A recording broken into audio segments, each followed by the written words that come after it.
தாம்பரத்தில் போதை ஒழிப்பு நீர்நிலை பாதுகாப்பு பேரணி. தாம்பரம் மாநகராட்சி 2-3 மண்டல குடியிருப்போர் நலசங்க இணைப்பு மையம் மற்றும் பார்வதி மருத்துவமனை சார்பில் போதை ஒழிப்பு நீர்நிலை பாதுகாப்பு விழிப்புணர்வு பேரணி நடைபெற்றது. நெமிலிச்சேரி சாலை நன்மங்கலம் ஏரிக்கலங்கள் பகுதியில் துவங்கிய பேரணியை பார்வதி மருத்துவமனை தலைவர் டாக்டர் முத்துக்குமார் கொடியசைத்து துவக்கி வைக்க, குடியிருப்பு நலசங்க இணைப்பு மைய தலைவர் ஸ்ரீதர், செயலாளர் முருகையன், பொருளாளர் அரசி, நிர்வாகி குரோம்பேட்டை நாசர் உள்ளிட்ட நலசங்க நிர்வாகிகள், மூத்த குடிமக்கள், கல்லூரி மாணவர்கள் என 300க்கும் மேற்பட்டவர்கள் போதை மற்றும் ஏரி பாதுகாப்பு விழிப்புணர்வை ஏற்படுத்தும் விதமாக விளம்பர பதாகைகளை கைகளில் ஏந்தியவாறு நெமிலிச்சேரி சாலை, அஸ்தினாபுரம், ஆர்பி சாலை என சிட்லப்பாக்கம் ஏரி வரை 4 கிலோமீட்டர் தூரம் நடைப்பயணம் செய்து இறுதியாக உறுதிமொழியுடன் நிறைவு செய்தனர். அப்போது செய்தியாளர்களிடம் பேசிய இணைப்பு மைய செயலாளர் முருகையன், அதிக மழைப்பொழிவும் நீர் ஆதார பகுதிகளாக சென்னை மற்றும் புறநகர் பகுதிகளே செங்கல்பட்டு, காஞ்சிபுரம் மாவட்டத்தில் இருந்து வந்தது. ஏரிகளுக்கு நீர்வரத்து கால்வாய், நீர் வெளியேற்றும் கால்வாய் முறையாக பராமரிக்கப்பட்ட போது நீர் ஆதாரம் கிடைக்கப்பெற்றது. ஆனால் காலப்போக்கில் அந்த பகுதிகள் ஆக்கிரமிப்பு நிலையில் போனதால் ஏரிகள் கழிவுநீர் குட்டையாக மாறிப்போனது. மழைக்காலங்களில் கழிவுநீரில் வாழும் நிலையும், மழைக்காலம் முடிந்ததும் காசுக்கு தண்ணீர் வாங்கும் நிலையும் தற்போது ஏற்பட்டுள்ளது. வரும் காலங்களில் நீருக்காக புரட்சி ஏற்படும் என வல்லுநர்கள் தெரிவிக்கின்றனர். அதனால்தான் இணைப்பு மையம் சார்பில் இந்த நீர்நிலை பாதுகாப்பு நடவடிக்கையும் போதை ஒழிப்பு விழிப்புணர்வும் மேற்கொண்டுள்ளோம் என்றார்.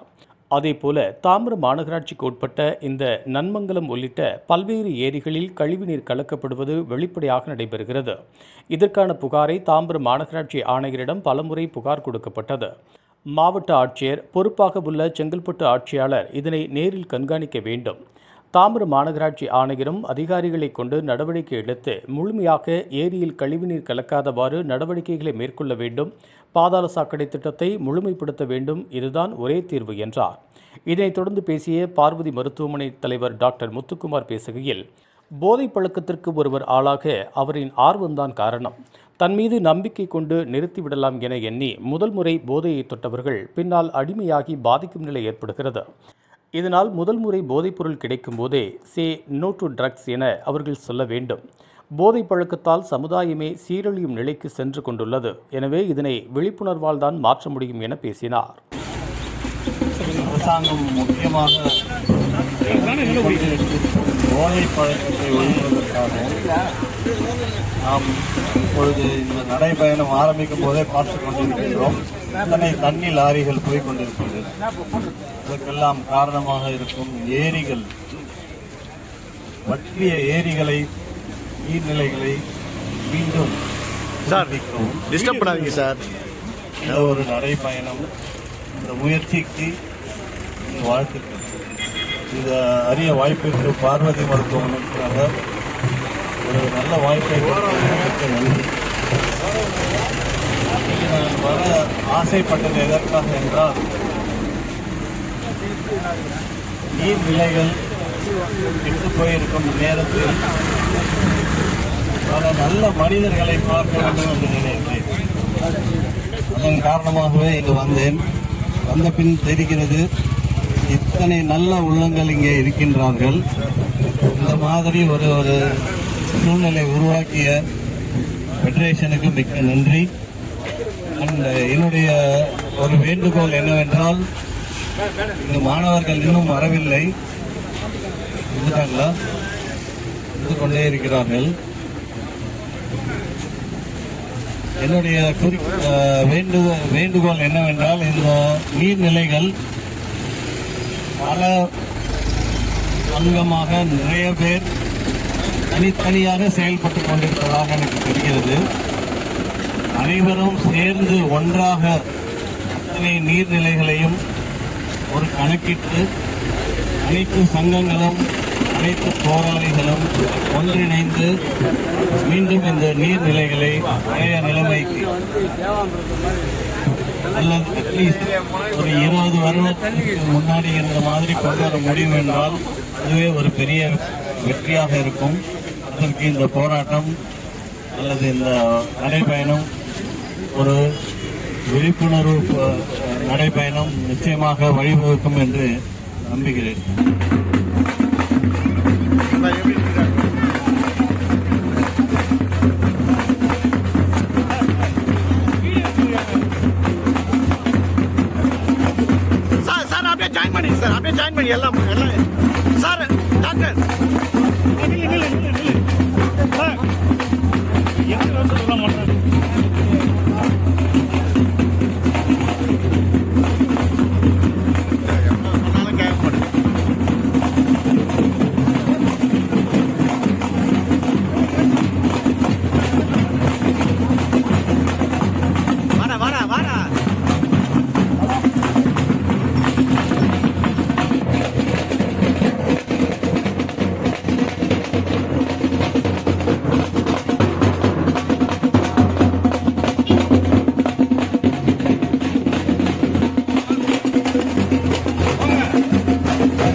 இதன் மூலம் உறுதியளிக்கிறேன்.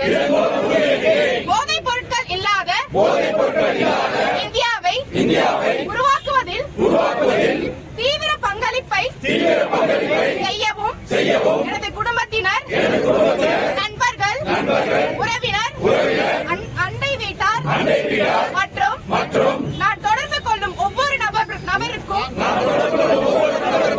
போதைப் பொருட்களின் துஷ்பிரயோகத்தை, தீய விளைவுகளையும் குறித்த விழிப்புணர்வை ஏற்படுத்துவேன் என்று தீவிரமாக உறுதியளிக்கிறேன். ஆரோக்கியமான விழிப்புணர்வுள்ள மற்றும் வலியூட்டப்பட்ட இளைஞர் சக்தியை உருவாக்குவதில் நான் அர்ப்பணிப்புடன் இருப்பேன். மேலும் போதைப் பொருள் இல்லாத இளைஞர்களுக்கான விழிப்புணர்வுள்ள இந்தியா என்ற தீர்மானத்தை நனவாக்குவதற்கு முழுமையாக பங்களிப்பேன். ஜெய்ஹிந்த். நண்பர்களே, அனைவருக்கும் வணக்கம்.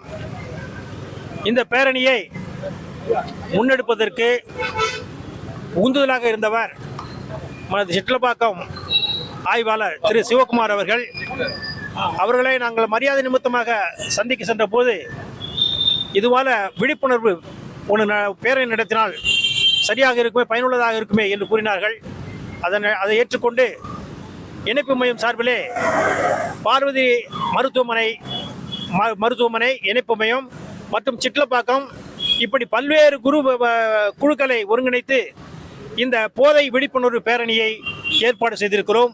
இந்த பேரணியின் நோக்கமானது தற்போது போதை கலாச்சாரத்தினால இளைஞர்கள், மாணவியர்கள் உட்பட அனைவரும் பாதிக்கப்படுகிறார்கள். மாணவர்கள் மட்டுமே நமது இந்தியாவின் எதிர்காலம் என்ற நிலையிலே அவர்களின் வாழ்வு செழுமையாக இருக்க வேண்டும், அவர்கள் அந்த மாதிரி போதை பழக்கத்திலிருந்து விடுபட வேண்டும் என்ற நோக்கத்தோடு இந்த பேரணியை ஒருங்கிணைத்திருக்கிறோம். அதோடு மட்டுமல்லாமல் நமது மனித வாழ்விற்கு அடிப்படையானது நீராதாரம். நம்ம தமிழ்நாட்டில் தான் தென் மாநிலங்களிலே அதிக மழைப்பொழிவை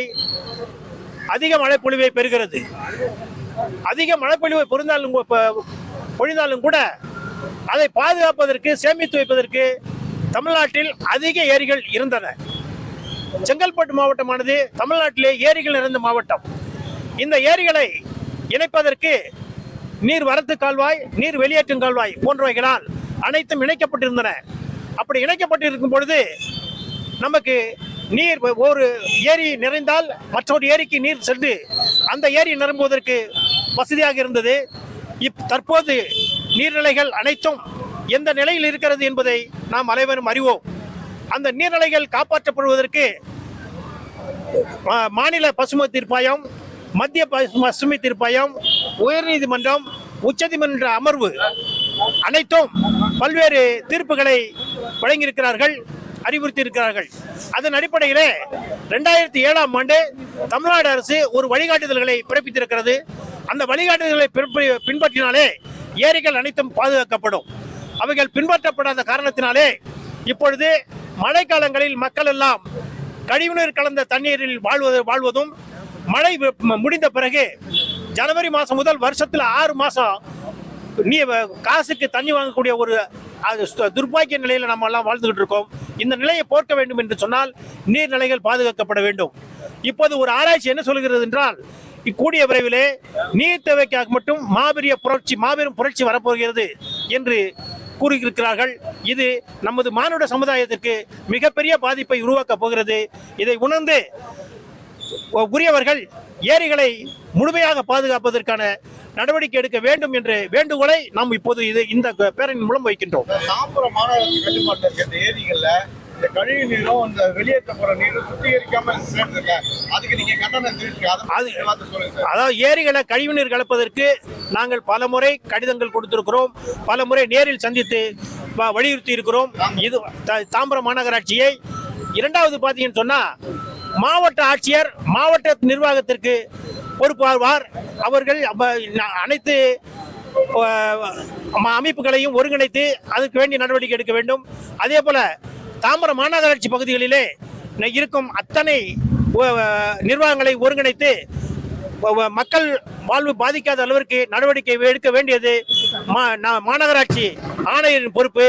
அவரை இந்த பேரணியின் மூலமாக அனைத்து நிர்வாகங்களை ஒருங்கிணைத்து ஏரிகளை பாதுகாப்பதற்கு உரிய நடவடிக்கை எடுக்க வேண்டும் என்று நாங்கள் வேண்டிக் கொள்கிறோம். வணக்கம், நான் மருத்துவர் முத்துக்குமார் பேசுகிறேன். இந்த நல சங்கம் ஒருங்கிணைப்பு சங்கம், அதாவது ஃபெடரேஷனும் பார்வதி மருத்துவமனையும் சேர்ந்து நமது சிட்லப்பாக்கம் காவல் ஆய்வாளர் சிவகுமாரின் உந்துதலின் பேரில் இந்த போதை ஒழிப்பு விழிப்புணர்விற்காக இந்த ப்ரொசஷன் நடத்துகிறோம். இதில் முக்கியமான விஷயம் என்னென்னா, இந்த யங்ஸ்டர்ஸ் போதை ஆரம்பிப்பதற்கு என்ன காரணம், ஏன் ஆரம்பிக்கிறாங்கன்னா, ஒரு இன்ட்ரெஸ்டில் ஆரம்பிக்கிறாங்க, ஒரு பியர் ப்ரெஷர்னு சொல்கிறாங்க. நண்பர்கள் ரொம்ப ஒரு நல்ல விஷயம், இது ஒரு பந்தாவான விஷயம் அப்படின்னு நினச்சா ஆரம்பிக்கிறாங்க. முக்கியமாக ஆரம்பிக்கும் போது தெரியாது, நிறைய பேர் தன் மேல் இருக்கும் நம்பிக்கையில் தான் ஆரம்பிப்போம், ஜாலியாக இருக்கும், ஆனால் எப்படி இருந்தாலும் நம்ம நிறுத்திடுவோம், நம்மளால் நிறுத்த முடியாதான்னு நினைப்பாங்க. ஸோ அதற்காக முக்கியமாக இங்கு மக்களுக்கு சென்றடைய வேண்டிய ஒரு செய்தி என்னவென்றால், say no to drugs at the first instance. முதல் முறை உங்களுக்கு அந்த போதை கிடைக்கும் பொழுதே நோ என்று சொல்ல வேண்டும். இல்லை மாட்டேன் என்று அனைத்து மாணவர்கள் மாணவியர்கள் சொல்ல வேண்டும். இதில் எந்த ஸ்டைலும் கிடையாது, இதில் எந்த பந்தாவும் கிடையாது. இந்த சமுதாயமே சீரழிகிறது நீங்கள் சொல்லாத அந்த நோல தான். தயவுசெய்து say no to drugs at the first instance. Thank you. இது போன்ற உள்ளூர் செய்திகள், மாநில செய்திகள் மற்றும் பயனுள்ள தகவல்களை உடனுக்குடன் தெரிந்து கொள்ள GST ஆன்லைன் மீடியாவை இலவசமாக சப்ஸ்கிரைப் செய்து கொள்ளுங்கள்.